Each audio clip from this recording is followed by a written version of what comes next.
গোপন সংবাদের ভিত্তিতে জানা যায়, সুন্দরবনের কুখ্যাত ডাকাত ছোট সুমন বাহিনীর এক সদস্য সুন্দরবনের ফেলুরখণ্ড বৈধমারী এলাকায় অবস্থান করছে।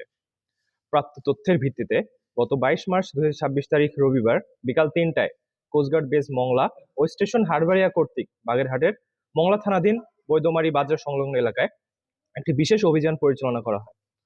অভিযান চলাকালীন উক্ত এলাকা হতে সুন্দরবনের কুখ্যাত ডাকাত ছোট সুমন বাহিনীর এক সদস্য ইয়াসিন শেখকে আটক করা হয়।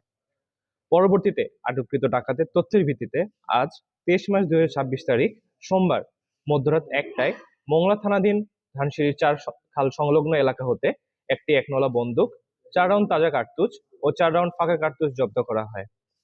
আটককৃত ডাকাত ইয়াসিন শেখ বাগেরহাট জেলার মংলা থানার বাসিন্দা। সে দীর্ঘদিন যাবৎ ছোট সুমন বাহিনীর সঙ্গে ডাকাতি এবং ডাকাত দলকে অস্ত্র, গোলাবারুদ ও রসদ সরবরাহের মাধ্যমে সহযোগিতা করে আসছিল। জব্দকৃত আলামত ও আটককৃত ডাকাতের পরবর্তী আইনানুগ ব্যবস্থা গ্রহণের কার্যক্রম প্রক্রিয়াধীন রয়েছে। আমরা দস্যুদের উদ্দেশ্যে বলতে চাই, সুন্দরবনকে দস্যুমুক্ত রাখতে কোস্টগার্ডের অভিযান অব্যাহত থাকবে।